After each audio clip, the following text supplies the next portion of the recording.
Pre-ordering a new video game console has been a battle for quite a while now. Just look at the PS3 launch. The PS3 is in tight supply and has only been released in Japan, the US and Hong Kong. But how has Nintendo approached the fights, the queues and the scalpers with the soon-to-be-released Nintendo Switch 2? Has it been an easy time of placing an order in relative calmness, or has it been a repeat of Sony and Microsoft's most recent launches, with bots making up most of the queues and eBay scalpers trying to make over double the worth of the console by taking up these precious pre-order slots? Let's see the damage and how console launches and pre-orders affect game development and publishing. This is a Game Dev Reviews Nintendo Switch 2 pre-orders.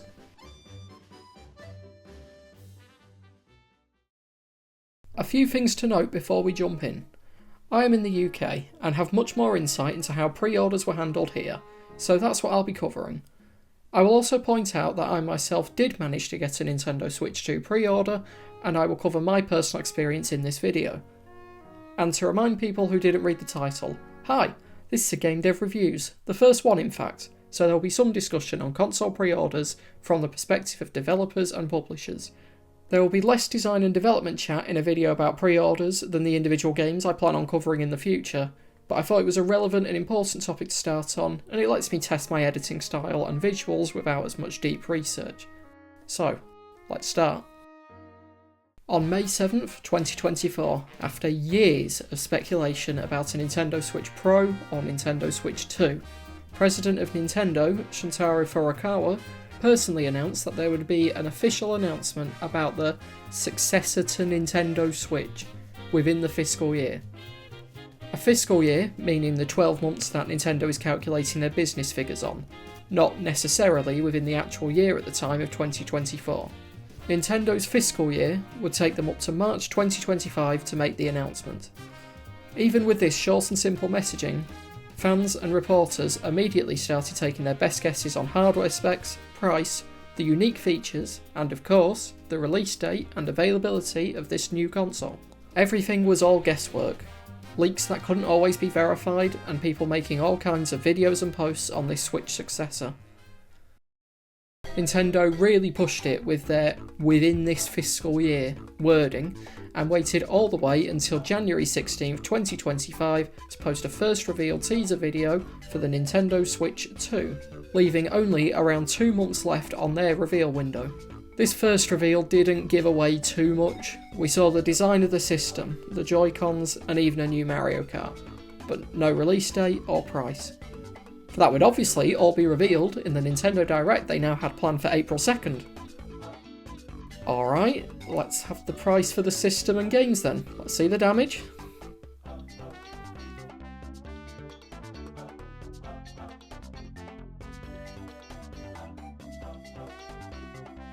Huh, no prices. Come on Nintendo, it can't be that bad. You're always the ones to offer a slightly lower price than the rest of the industry. Nintendo, that is disgusting. So Nintendo decided to join in with the over 400 club, because clearly the PS5 success at this price was making them feeling left out of some cash, and the success of the first Nintendo Switch made them feel the exact same way Sony did after the success of the PS2. And look at how well the PS3's price announcement went down. The 20GB PlayStation 3 will retail for $499 US and 549 Canadian dollars. So, with the Direct come and gone, and the release date known and prices hated on, very publicly in Nintendo's live chat, it was now just time to wait for the pre-order insanity to begin.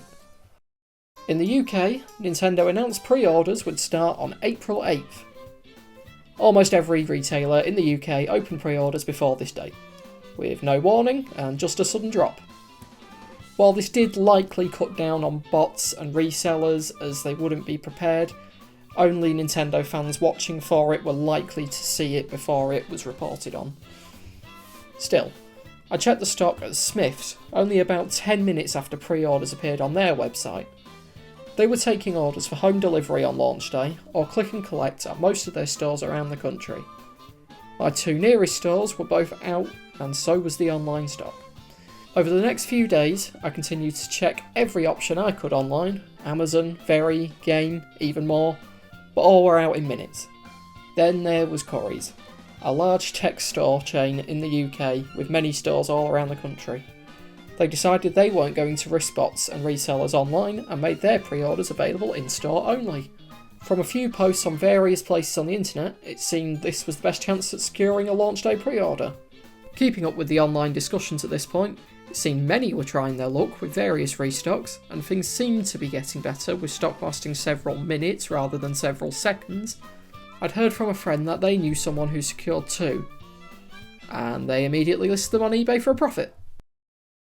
So, eBay resellers taking up much of the pre-orders was still an issue, so Nintendo decided to have what some considered harsh requirements to be able to pre-order from the My Nintendo store on April 8th. The requirements were: be subscribed to Nintendo Switch Online for 3 consecutive years, but this does not count if you were part of a family plan and weren't the person paying for it. You had to share usage information with Nintendo, and you also had to be opted into marketing emails. Well, it was not a surprise to say that Nintendo's own stock seemed to last the longest yet. I personally missed out on this one for opting out of marketing emails and sharing usage information, since I always just tend to opt out of these kind of things.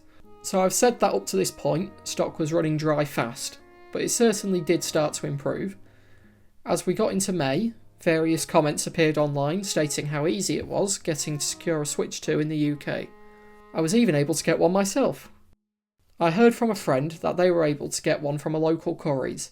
Even though they were only taking in-store pre-orders, I thought they would have long run out across all 3 choices of Currys I had in my area.